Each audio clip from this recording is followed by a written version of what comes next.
স্বাগত ইন্ডিপেন্ডেন্ট সংবাদের সঙ্গে আছে আমি শাজবিন হাসান। শুনছিলেন শিরোনাম, এবার বিস্তারিত।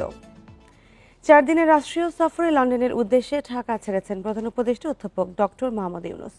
সোমবার সন্ধ্যা 7:30টার দিকে প্রধান উপদেষ্টা এবং তার সফর সঙ্গীরা শাহজালাল আন্তর্জাতিক বিমানবন্দর থেকে রওনা হন। প্রধান উপদেষ্টার দায়িত্ব নেওয়ার পর এটি অধ্যাপক ইউনূসের প্রথম ইউরোপ সফর। বুধবার লন্ডনে ব্রিটিশ প্রধানমন্ত্রী কিয়ার স্টারমারের সঙ্গে দ্বিপাক্ষিক বৈঠক করবেন তিনি। পরদিন রাজা তৃতীয় চার্লসের সঙ্গে দেখা করবেন অধ্যাপক ইউনূস। 12 জুন সেন্ট জেমস প্রাসাদে রাজার হাত থেকে কিংস চার্লস হারমোনি অ্যাওয়ার্ড গ্রহণ করবেন অধ্যাপক মোহাম্মদ ইউনূস। এদিকে বিএনপির পক্ষ থেকে জানানো হয়েছে 13 জুন প্রধান উপদেষ্টার সঙ্গে দেখা করবেন লন্ডনে বসবাসরত দলের ভারপ্রাপ্ত চেয়ারম্যান তারেক রহমান। যুক্তরাজ্য সফরে বাংলাদেশ থেকে পাচার হওয়া অর্থ ফেরত আনার বিষয়টিকে প্রধান উপদেষ্টা সর্বোচ্চ গুরুত্ব দেবে বলে জানিয়েছে পররাষ্ট্র মন্ত্রণালয়।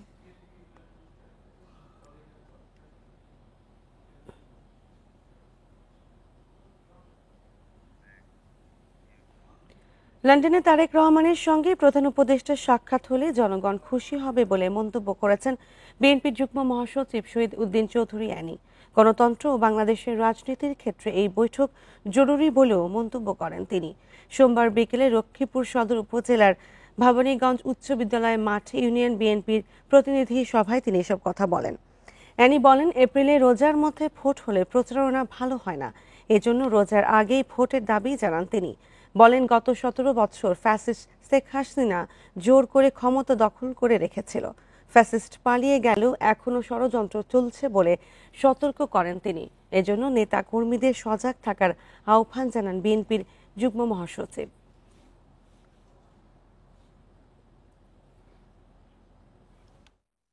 বর্তমান যে অন্তর্বর্তীকালীন সরকার,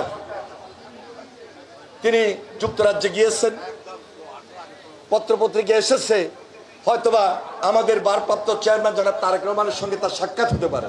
খুশির সংবাদ, আনন্দের জিনিস। বাংলাদেশের গণতন্ত্রের জন্য এই ধরনের যদি একটা বৈঠক হয়, খুব স্বাভাবিক কারণে আমরা জনগণ উপকৃত হব, বাংলাদেশ উপকৃত হবে। এপ্রিল মাস জাতীয় নির্বাচনের জন্য উপযুক্ত নয় বলে মন্তব্য করে বিএনপি নেতারা অভিযোগ করেছেন। বলেছেন, অন্তর্বর্তী সরকার 2-1টি দলের কথায় নির্বাচন এপ্রিলে করতে চাইছেন। সোমবার রাজধানী নয়াপল্টনে বিএনপির সিনিয়র যুগ্ম মহাসচিব রুহুল কবির রিজভী বলেছেন, অন্তর্বর্তী সরকারের উপর 2-1টি রাজনৈতিক দল প্রভাব বিস্তার করছে। যে কোনো একটা ইস্যুতে ধর্মকে টেনে নিয়ে আসা হয়, শহীদকে টেনে নিয়ে আসা হয়, রক্তকে টেনে নিয়ে আসা হয়। এটার উদ্দেশ্য হচ্ছে একটা পরিকল্পিত এজেন্ডার মধ্যে দিয়ে সেই রাজনৈতিক দল 2-1টি, আপনার 12 দলীয় জোট এবং অন্যান্য ইন্ডিভিজুয়াল যে রাজনৈতিক দল, প্রত্যেকেই ডিসেম্বরের নির্বাচন কথা বলেছেন। এদিকে চুয়াডাঙ্গায় বিএনপির ভাইস চেয়ারম্যান শামসুজ্জামান দুদু বলেছেন, ফেব্রুয়ারির মধ্যভাগ থেকে দেশে আর নির্বাচনী পরিবেশ থাকবে না। জানুয়ারি ফেব্রুয়ারির অর্ধেকের পর থেকে একেবারে এপ্রিল পার হয়ে গেলে আর পরিবেশ থাকবে না। এই ব্যাখ্যাটা মাথায় রেখে বিএনপি এবং প্রায় 50 অধিক রাজনৈতিক দল তারা ডিসেম্বরের মধ্যে এই সরকারকে নির্বাচনের সময় দিন ঘোষণা করার জন্য আহ্বান। দিনাজপুরে ঈদ শুভেচ্ছা বিনিময় শেষে বিএনপির স্থায়ী কমিটির সদস্য ডাক্তার AZM জাহিদ হোসেন জানান, দেশের সম্পত্তি সার্বভৌমত্ব অন্য কারো হাতে তুলে দেওয়ার ক্ষমতা এই সরকারের নেই। চট্টগ্রামের পোর্ট ব্যবহারের জন্য বিদেশি কি দিবেন, তার জন্য ওপেন কোনো টেন্ডার করেছেন, তাদের মধ্যে কারা বেশি আছে? 39 জনের মধ্যে পার্শ্ববর্তী একটি দেশের সবচেয়ে বেশি সংখ্যক লোক আছে, তাদের আপনারা কিভাবে প্রি কোয়ালিফাই করেছেন? অর্থাৎ এখানে অনেক প্রশ্ন আসে। কক্সবাজারের পেকু উপজেলা বিএনপির কার্যালয় উদ্বোধন করে দলটির স্থায়ী কমিটির সদস্য সালাহউদ্দিন আহমেদ জানান, দেশে যত দ্রুত সম্ভব সুষ্ঠু ও নিরপেক্ষ নির্বাচনের মাধ্যমে রাজনৈতিক সরকার প্রতিষ্ঠা চায় বিএনপি। গণতন্ত্রের জন্য বাংলাদেশে একটি সুষ্ঠু নিরপেক্ষ নির্বাচনের মধ্য দিয়ে যত শীঘ্র সম্ভব একটি রাজনৈতিক সরকার প্রতিষ্ঠার জন্য আমরা এখনো কথা বলে যাচ্ছি। দেশে আর কখনো যাতে ফ্যাসিবাদ কায়েম করতে না পারে, সেজন্য গণতান্ত্রিক চর্চা এগিয়ে নেওয়ার তাগিদ দেন দলটির নেতারা। Mehedi Hasan, Independent News, Dhaka. April মাসে আবহাওয়া থাকে বিরূপ। এছাড়া ফেব্রুয়ারি মার্চে রোজা ও এসএসসি পরীক্ষা হলে জাতীয় নির্বাচনের জনসংযোগ কঠিন হবে। এমন দাবি রাজনীতিবিদদের। নির্বাচন বিশ্লেষকেরা বলছেন, এসব বিবেচনায় জাতীয় নির্বাচন 2-3 মাস আগে পরে হতেই পারে। তবে সুষ্ঠু নির্বাচনের স্বার্থে কিছুটা ছাড় দিতে হবে রাজনৈতিক দল বা সরকারকে।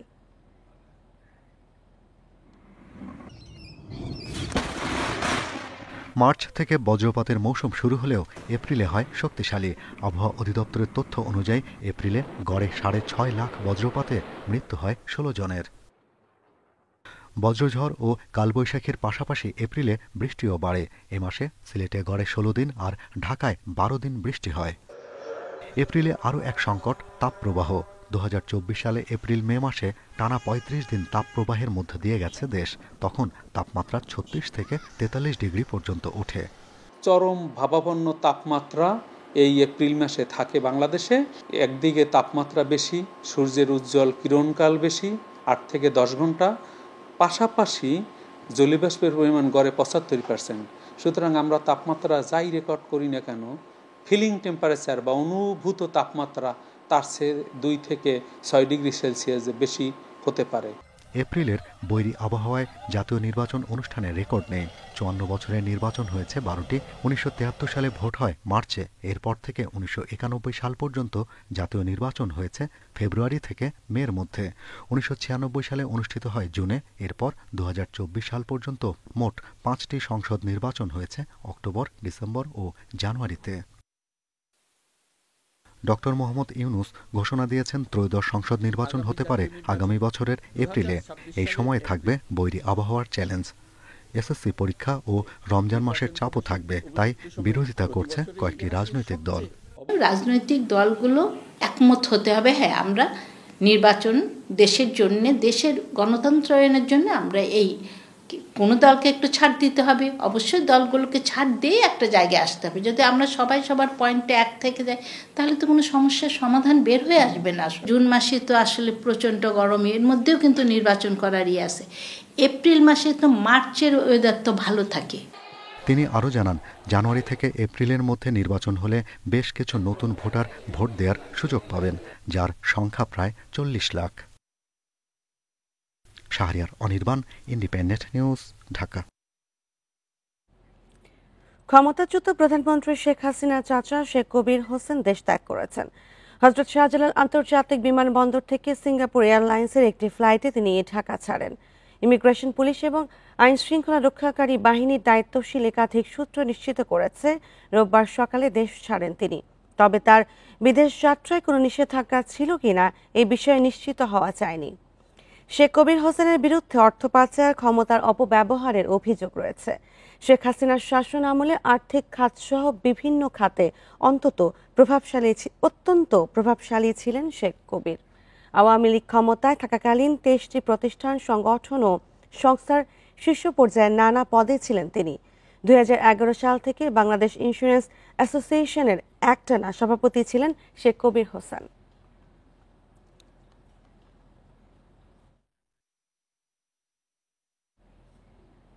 এবার ঈদের ছুটি বেশি হওয়ায় এখনও রাজধানীতে ফিরতে গাড়ির চাপ পড়েনি। স্বল্প ছুটি পাওয়া মানুষজন ঢাকায় ফেরা শুরু করলেও বাড়ি ফেরার পথে চাপ এখনও বেশি। ভাড়া নিয়ে অভিযোগ থাকলেও স্বস্তি মিলছে অনেকের ঈদ যাত্রায়। দীর্ঘ ছুটিতে রাজধানীবাসী অনেকেই বিভিন্ন জেলায় গেছেন ঈদের আগে। তবে ভোগান্তি এড়াতে ও কাজ শেষে ঈদের পরেও শেকড়ের টানে ঢাকা ছাড়ছেন অনেকে। রাজধানীতে ফেরার পাশাপাশি এখনও চলছে বাড়ি ফেরার যাত্রা। মধ্যরাতেও বাস টার্মিনালে যাত্রীদের ভিড় চোখে পড়ার মতো। ছুটি আমার আগে হয়েছে, কিন্তু আমি একটু 2 দিন পরে যাইতেছি, বাল বাচ্চার জন্য মাংস টাংস নিয়ে যাইতেছি। এখন ভিড় আছে। হ্যাঁ, টিকিট পাচ্ছি। পরিবারের সঙ্গে ঈদের দিনটি কাটাতে না পারলেও এখন সময় সুযোগ পেয়ে ঢাকা ছাড়ছেন সাধারণ মানুষ। আমি যাচ্ছি হলো আমার গ্রামের বাড়িতে, তো কিছুদিন ছুটি পেয়েছি, ফ্যামিলির সাথে সময় দিব। ঈদের আগের যে চাপটা ছিল এই চাপটা এখন আর নাই, কমে গেছে আল্লাহ দিলে। আর ভাড়াও তেমন বেশি না, ন্যায্য ভাড়াই নিচ্ছে। আবার অনেকেই স্টেশনে গিয়ে ট্রেনের টিকিট না পেয়ে বিরক্তি প্রকাশ করেছেন। কালোবাজারে ওরা টিকিট কাইটা সিন্ডিকেট করতেছে, ওরা 100 টাকার টিকিট 500 টাকা নিয়ে বেচতেছে। এমন ভিড় যে ট্রেনের ছাদে ওইটাও যাইতে পারি নাই। কিছু ক্ষেত্রে অভিযোগ থাকলেও যাত্রীরা বলছেন ঈদের পরে এই যাত্রায় স্বস্তি পাচ্ছেন। তবে বাড়তি ভাড়া নিয়ে ক্ষোভ জানিয়েছেন অনেকে। Tarek Hossain, Independent News, Dhaka.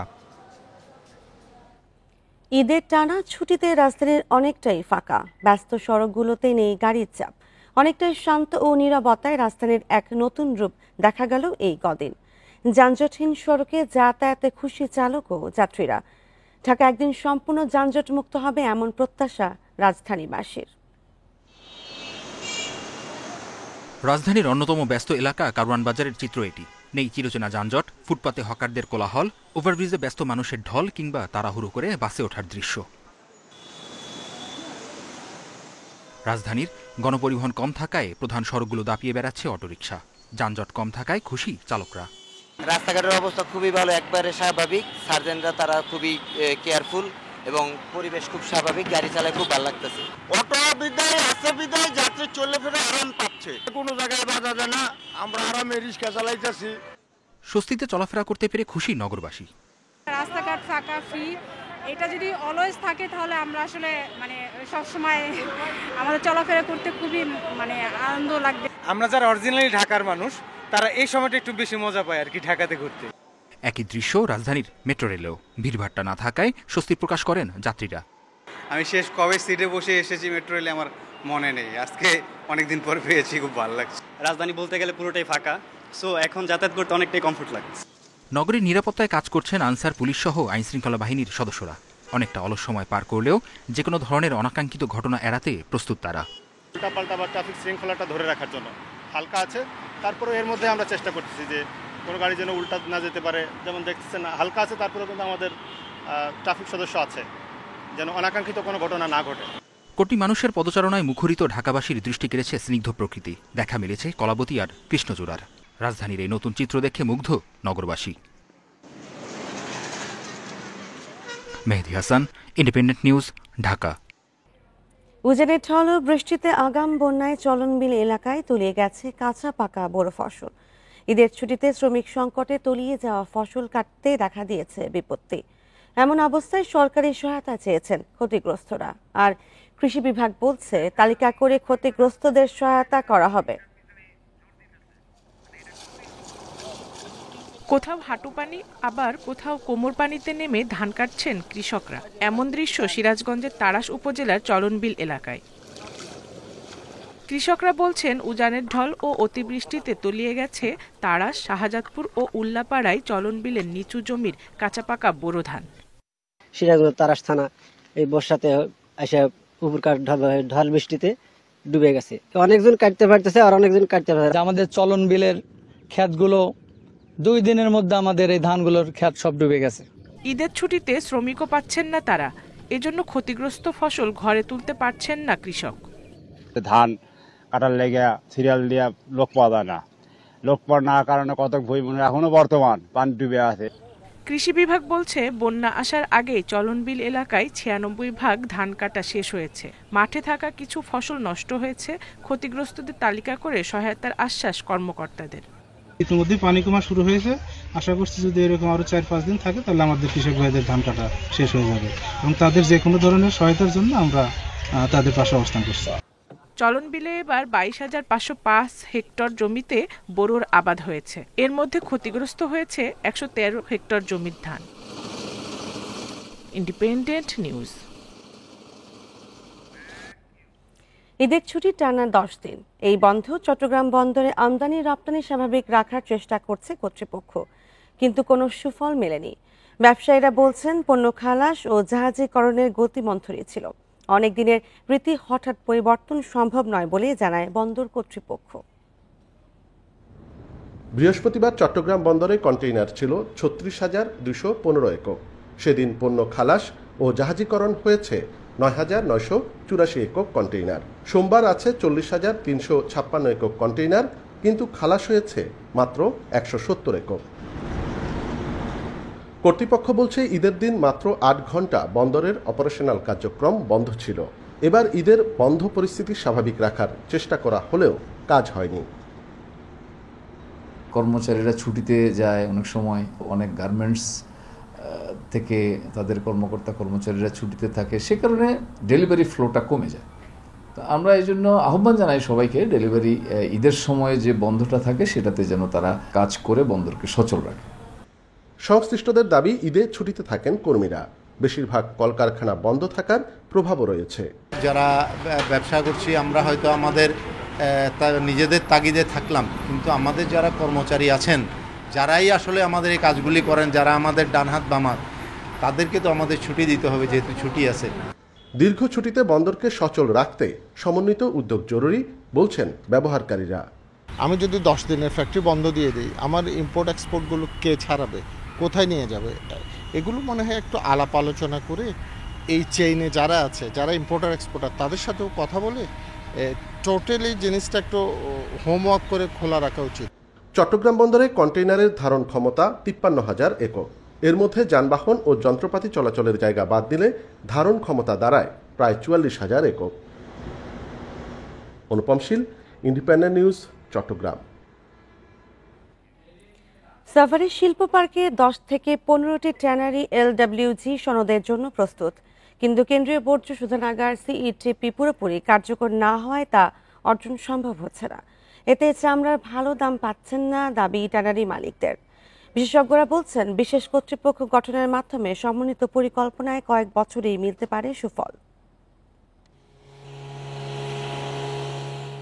হাজারীবাগ থেকে প্রায় 1 দশক আগে সাভারে স্থানান্তর করা হয় ট্যানারিগুলো, কিন্তু মূল উদ্দেশ্য পরিবেশ বান্ধব উৎপাদন প্রক্রিয়া নিশ্চিত হয়নি। 2 দশকের চেষ্টাতেও গড়ে তোলা যায়নি মানসম্পন্ন শিল্প পার্ক। তরল বর্জ্য পরিশোধনে স্থাপন করা কেন্দ্রীয় শোধনাগার CETP পুরোপুরি কাজে আসছে না, কারণ চীনা ঠিকাদারি প্রতিষ্ঠান অসম্পূর্ণ রেখেই তা হস্তান্তর করে গেছে। সেই সঙ্গে কঠিন বর্জ্য ব্যবস্থাপনায় তেমন উদ্যোগ নেই। এসব কারণে বৈশ্বিক ক্রেতাদের জোট লেদার ওয়ার্কিং গ্রুপ LWG'র সনদ মিলছে না, পাওয়া যাচ্ছে না আন্তর্জাতিক ব্র্যান্ডের ক্রেতাও। এই 1710 মার্কের ভিতরে কিন্তু 300 মার্ক হলো আমার তরল বর্জ্য ব্যবস্থাপনা এবং কঠিন বর্জ্য ব্যবস্থাপনা। আমি আপনার 10 থেকে 15টি ট্যানারি এই পর্যায়ে আছে যে 1410 মার্ক এর কাছাকাছি আছে। আমার ট্যানারি এন্ডে যেটা আমার প্রয়োজন, আমি যদি এই তরল বর্জ্য এবং কঠিন বর্জ্যের ব্যবস্থাপনা নিশ্চিত করতে পারি, কালকে আমি কিন্তু LWG সনদের জন্য আমি অডিটরকে কল করতে পারি। কয়েক বছর ধরে চামড়া খাতের উন্নয়নে বিশেষ কর্তৃপক্ষ গঠনের কথা বলা হলেও তা বাস্তবতার মুখ দেখেনি। বিশেষজ্ঞরা বলছেন, CETPর উন্নয়ন, LWG সনদ পাওয়া, কাঁচা চামড়ার উন্নত সরবরাহ ব্যবস্থা গড়ে তোলার মতো বিষয়ে সমন্বিত উদ্যোগ দরকার। থাকতে হবে কারিগরি জ্ঞানসম্পন্ন বিশেষ কমিটিও। শুধু ব্লোয়ার ঠিক করলাম আর ক্রোম রিকভারি ঠিক করলাম, সেটা CETPর না। আসলে আমি একজন অডিটর হিসেবে বলতে চাই, অডিটর সার্টিফিকেশনের সিলেবাসটা আমাদেরকে ভালো করে জানতে হবে। কোনো ইন্ডাস্ট্রি পরিবেশ নষ্ট করে ব্যবসা করতে পারবে না, যার জন্য আমার CETPকে ঠিক করা দরকার। দেন আমার আসতেছে সার্টিফিকেশন। যদি আমি একটা সুন্দর টেকনিক্যাল কমিটি করতে পারি যোগ্য লোক নিয়ে, তাহলে আমি আশাবাদী 5 বছরের পরে আমরা সার্টিফিকেশন পেতে পারি। চলতি অর্থবছর মে পর্যন্ত 11 মাসে চামড়া রপ্তানি কমেছে প্রায় 8 ভাগ, চামড়াজাত পণ্য রপ্তানি কমেছে 3.4 ভাগ। তবে অনেকটাই আমদানি নির্ভর চামড়ায় তৈরি জুতা রপ্তানি বেড়েছে প্রায় 29 ভাগ। Hari Saha, independent News, Dhaka. দেশে 1 মাসে করোনা আক্রান্তের হার বেড়েছে প্রায় 4 গুণ। ভারত সহ নানা দেশে করোনার নতুন ধরনটি শনাক্ত হওয়ায় দেশে দ্রুত প্রস্তুতির পরামর্শ দিচ্ছেন বিশেষজ্ঞরা। বয়স্ক, গর্ভবতী ও ডায়াবেটিস আক্রান্তদের থাকতে হবে সতর্ক। আতঙ্কিত না হয়ে স্বাস্থ্যবিধি মেনে চলার তাগিদ তাদের। দেশে আবারও চোখ রাঙাচ্ছে করোনা। এপ্রিল মাসে এ ভাইরাসে আক্রান্তের সংখ্যা ছিল 23 জন, মে মাসে তা বেড়ে দাঁড়ায় 86-তে, অর্থাৎ 1 মাসে আক্রান্তের হার প্রায় 4 গুণ। 5 জুন স্বাস্থ্য অধিদপ্তরের বিজ্ঞপ্তিতে করোনায় আক্রান্ত হয়ে একজনের মৃত্যুর খবর জানানো হয়। এরপর এ নিয়ে আবারও শুরু হয় আলোচনা। নমুনা পরীক্ষা কম হওয়ায় প্রকৃত চিত্র এখনও উঠে আসছে না, বলছেন বিশেষজ্ঞরা। এই ধরনটা এখন এরকম প্রাণঘাতী বা এরকম কিছু হয়নি। আমাদের সংখ্যাটা বেড়ে গেছে, অল্প সময় সংখ্যা বেড়ে গেছে। ভাইরাসের মারণ ক্ষমতা কমও থাকে, যদি সেটা খুব বেশি মানুষের মধ্যে ছড়ায় তাহলে কিন্তু সেটার ক্ষমতা বেড়ে যেতে পারে। কাজেই যত বেশি কমানো যায় এইটার ভাইরাসের সংক্রমণটা তত বেশি এটার পরিবর্তিত হওয়ার আশঙ্কাটা কমে যাবে। নন ফার্মাসিউটিক্যাল প্রিভেনশন অর্থাৎ ওষুধপত্র বা টিকা না দিয়ে যে প্রতিরোধ, ওইটার উপরই আপাতত আমাদের জোর দিতে হবে। এখনও আতঙ্কিত হওয়ার দরকার নেই, কিন্তু অবশ্যই আমাদের সতর্ক হতে হবে। ভারতে NB-181 নামে যে নতুন ধরনের ভাইরাস ছড়িয়ে পড়েছে সেটি দ্রুত পরিবর্তনশীল। আতঙ্কিত না হয়ে সবাইকে স্বাস্থ্যবিধি মানার নির্দেশনা দেয়া হচ্ছে। বয়স্ক, গর্ভবতী ও জটিল রোগে আক্রান্তদের বিশেষ সতর্কতা নিতে হবে। প্রতিরোধমূলক ব্যবস্থা নিতে হবে স্বাস্থ্য অধিদপ্তর ও মন্ত্রণালয়কে, বলছেন বিশেষজ্ঞরা। পরিস্থিতি যাই হোক, সেটা যেন এইভাবে সামাল দেয়া যায় যে যাতে করে আমরা বিব্রত না হই বা আমরা মনে হয় যে আমরা প্রস্তুতি নিই। আচ্ছা, এর পাশাপাশি আমাদের একটা বৈশ্বিক বা আমাদের পার্শ্ববর্তী যে দেশগুলো, সেখানে এটা কীরকম ছড়াচ্ছে, কতটুকু মৃত্যু কীরকম হচ্ছে, কাদের হচ্ছে, এটা সম্বন্ধে আমাদের তথ্যপত্র সংগ্রহ করতে হবে। এ মৌসুমে 3 দিনের বেশি জ্বর থাকলে দেরি না করে চিকিৎসকের পরামর্শ নেয়ার কথাও বলছেন বিশেষজ্ঞরা। Buddhadeb Kundu, independent News, Dhaka. ঈদের ছুটিতে সারা দেশের দর্শনীয় স্থানগুলোতে স্বজন বন্ধু-বান্ধব নিয়ে ঘুরে বেড়াচ্ছেন দর্শনার্থীরা। টাঙ্গাইলে ভুয়াপুরে যমুনা সেতু আঞ্চলিক জাদুঘরে প্রতিদিনই বাড়ছে ভিড়। এখানে 5,000-এর বেশি বন্যপ্রাণী সংরক্ষণ ও নমুনা রয়েছে। বিনোদনের পাশাপাশি শিক্ষা ও গবেষণাও ভূমিকা রাখছে জাদুঘরটি। যমুনা সেতু আঞ্চলিক জাদুঘরে ঢুকলে দেখা মেলে বাঘ, হরিণ, কুমির, সাপসহ নানা বন্য প্রাণীর। তবে এগুলো জীবিত নয়, মৃত প্রাণীকে বিশেষ প্রক্রিয়ায় সংরক্ষণ করা হয়েছে।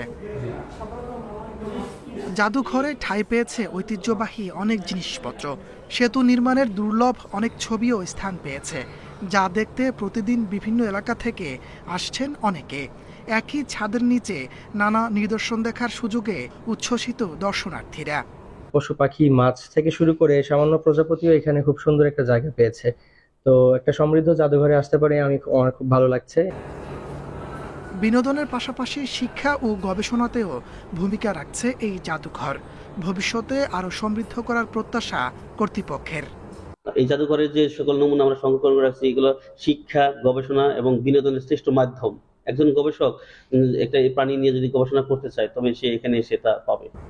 1995 সালে নির্মিত জাদুঘরটিতে 5,000-এর বেশি প্রাণীর নমুনা সংরক্ষিত আছে। এর মধ্যে 135 প্রজাতির পাখি, মিঠা পানি ও সামুদ্রিক 275 প্রজাতির মাছ এবং 33 প্রজাতির স্তন্যপায়ী প্রাণী রয়েছে। Independent news. কক্সবাজার সমুদ্র সৈকতে গোসলে নেমে বাবা ও ছেলের মৃত্যু হয়েছে। সোমবার দুপুরে কলাতলী সাইমন বিচ পয়েন্টে ঘটনা ঘটে।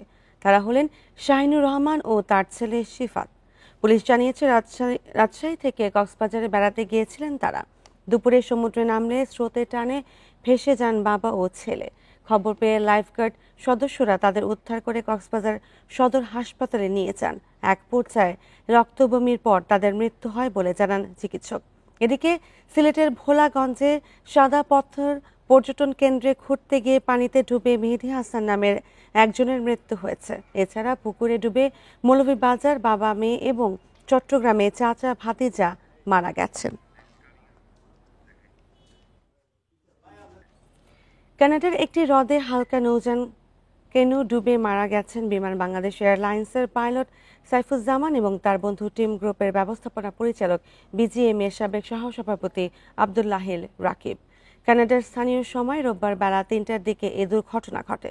বাংলাদেশ বিমানের সংবাদ বিজ্ঞপ্তিতে তথ্য জানানো হয়েছে। এতে বলা হয়, বোয়িং 787-এর ক্যাপ্টেন সাইফুজ্জামানের মরদেহ দেশে আনার জন্য বিমানের টরন্টো অফিস কানাডায় বাংলাদেশ হাইকমিশনের সঙ্গে যোগাযোগ রাখছে। সাইফুজ্জামান শনিবার পরিবার নিয়ে কানাডায় যান। রোববার তারা টরন্টো থেকে প্রায় 130 কিলোমিটার দূরের লিন্ডজি শহরের কেনু দিয়ে হ্রদে নামেন। পরে দুর্ঘটনায় দুজনের মৃত্যু হয়।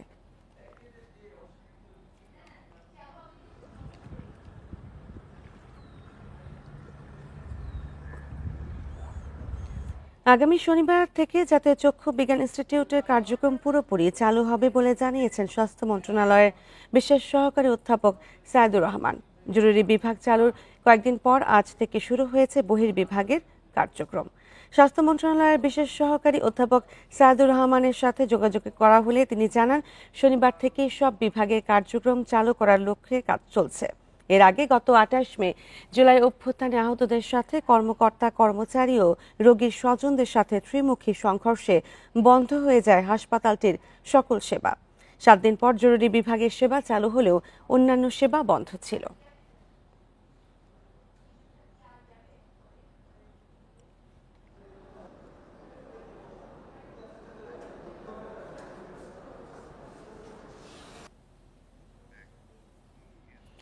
বৈরী আবহাওয়ার প্রভাবে এবার হাড়ি ভাঙার ফলন কম, আম পেকেও যাচ্ছে আগে ভাগে। জুনের 20 তারিখে বাজারে আসার কথা থাকলেও এখনই শুরু হয়েছে বিক্রি। আমের উৎপাদন কম হয় আগের বছরের চেয়ে হাড়ি ভাঙার দাম বাড়তে পারে বলছে কৃষি বিভাগ। দেশের জিআই স্বীকৃতি পাওয়া রংপুর অঞ্চলের এই আম বিভিন্ন জেলা ছাড়াও পাঠানো হয় বিদেশে। রংপুরের সব উপজেলাতেই কম বেশি চাষ হয় হাড়িভাঙা আমের। গত কয়েক বছরে সারা দেশে বেড়েছে সুমিষ্ট ও আশিন এই আমের চাহিদা। ভালো লাভ হওয়ায় রংপুর অঞ্চলের অনেক কৃষক অন্য ফসলের পরিবর্তে এখন আম চাষে ঝুঁকছেন। জুনের 20 তারিখ থেকে বাজারে হাড়িভাঙা পাওয়ার কথা থাকলেও এখনই শুরু হয়েছে বিক্রি। কৃষকরা বলছেন, গ্রীষ্মের শুরুতে পর্যাপ্ত বৃষ্টি না হওয়ায় এবং প্রখর রোদের কারণে আমের গুটি আশানুরূপ বড় হয়নি। এতে ফলন কমার পাশাপাশি জুনের শুরুতেই পাকা শুরু হয়েছে আম। আগের থেকে কম হলেও তুলনামূলকভাবে হাড়িভাঙা আম আছে আমাদের এদিকে, তো আমরা চেষ্টা করব ঈদের পরেই আমরা হাড়িভাঙা আম বাজারজাত করার। আমের উৎপাদনটা কম, সেহেতু বলতে চাই যে আমরা আশাবাদী যে আমের বাজারে এবার ইনশাল্লাহ আমরা ভালোই পাবো। প্রকারভেদে হাড়িভাঙা আমের দাম 70 থেকে 90 টাকা কেজি।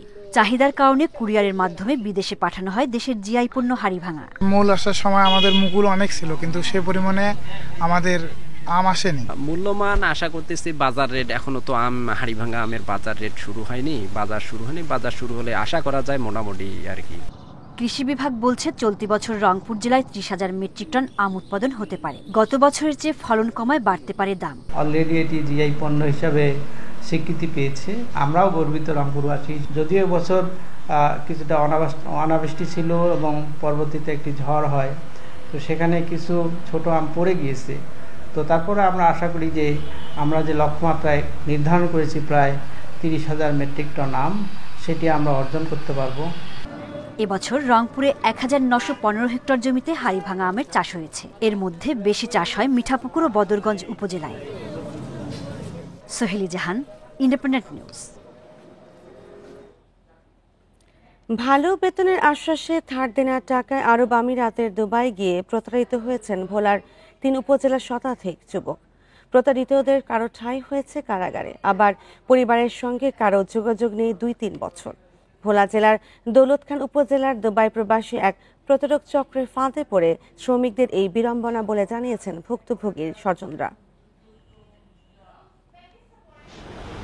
ভোলার দৌলতখান উপজেলার চরশুভি গ্রামের নাজিম, হেলাল ও নুরুদ্দিন অনেক বছর আগে থেকে সংযুক্ত আরব আমিরাতের দুবাই থাকেন। তাদের আয় রোজগারে পরিবারের সচ্ছলতা দেখবার মতো। এই চক্রের প্রলোভনে পড়ে একই গ্রামের কৃষক ইদ্রিস মিয়ার ছেলে সজীবও দুবাই যান ধার দেনার 3.5 লাখ টাকা খরচ করে। কিন্তু 6 বছরেও তার ভাগ্যে জোটেনি কোনো ভালো কাজ। ফলে বাড়ি থেকে টাকা নিয়েই দুবাইতে চলতে হচ্ছে সজীবকে। একই গ্রামে মসলিউদ্দিন, রুবেল, জাকির সহ আরও অনেকে এই চক্রের মাধ্যমে 5 লাখ টাকা খরচ করে দুবাই গিয়ে বুঝতে পারেন তারা প্রতারণার শিকার। ফোলারে ফাটাইছি কামাই করার জন্য, কামাই তো না হই আরো আমার ফোলারে অত্যাচার। সেখানে যাওয়ার পরে আমরা 17 মাস আমি ডিউটি করছি। নাজিম সেখানে আমার 17 মাস ডিউটির কোনো বেতন এবং স্যালারি দেয় না। ভোলার চরফ্যাশন উপজেলার দুলাল, বোরহানুদ্দিন উপজেলার শাকিল, রাসেল সহ অনেক যুবক নাজিম চক্রের মাধ্যমে দুবাই গিয়ে একই ধরনের প্রতারণায় পড়েন বলে অভিযোগ। অভিযোগের বিষয়ে সপরিবারে দুবাই প্রবাসী নাজিম, হেলাল কিংবা নুরুদ্দিনের বক্তব্য পাওয়া যায়নি। তবে তাদের স্বজনদের দাবি, যারা দুবাই গেছে তারা আলাদাভাবে থাকতে চাওয়ায় ঘটে বিপত্তি। এরা নতুন কোম্পানি করতো, আবার এরাই মালিক হইতে চাইছে। এই সমস্যা হয়েছে এই জায়গায়। দুবাই নেওয়ার কথা বলে এভাবে প্রতারণার বিষয়টি এখন ফিরছে এলাকাবাসীর মুখে মুখে। লিখিত অভিযোগ পেলে উপযুক্ত ব্যবস্থা নেওয়ার আশ্বাস প্রশাসনের। কোনো প্রতারক চক্র যদি এখানে কাজ করে থাকে তাদেরকে অবশ্যই আমরা শাস্তির আওতায় আনব। আমি বলবো যারা ভিকটিম আছেন তারা যেন যথাযথভাবে আমাদের কাছে আবেদন করেন এবং আমরা এক্ষেত্রে সর্বোচ্চ আইনগত ব্যবস্থা গ্রহণ করব। দুবাইয়ের কারাগারে আটক কিংবা যোগাযোগের বাইরে থাকা প্রবাসীদের ফিরিয়ে আনা আর প্রতারণায় জড়িতদের বিরুদ্ধে শাস্তির দাবিতে উদ্বিগ্ন স্বজনরা ইতিমধ্যে মানববন্ধন সহ নানা কর্মসূচি পালন করেন এলাকায়। Independent news. খুলনার রূপসা এক সন্ত্রাসীকে ধরিয়ে দেওয়ার জেরে গৃহবধূকে ধর্ষণের অভিযোগ উঠেছে। ভুক্তভোগীকে হাসপাতালে ভর্তি করা হয়েছে। রূপসা থানা পুলিশ জানিয়েছে রোববার মধ্যরাতে নৌহাটিতে এক ব্যক্তিকে মারধরের পর আটকে রাখে একই এলাকার পারভেজ, রাতুল ও মাসুদ। পরে তার স্ত্রীকে ধর্ষণ করে। সোমবার সকালে তাকে হাসপাতালে ভর্তি করা হয়। তার স্বামীর অভিযোগ, খুলনা নগরীর শীর্ষ সন্ত্রাসী গ্রেনেড বাবুর সহযোগী মিরাজকে যৌথ বাহিনীর হাতে ধরিয়ে দেয় প্রতিশোধ হিসেবে এ ঘটনা। আর এই ছিল এখনকার সংবাদে ইন্ডিপেন্ডেন্ট টেলিভিশনের সব খবর। বিস্তারিত জানতে চোখ রাখুন ফেসবুক, ইউটিউব ও এক্সে। ধন্যবাদ সবাইকে।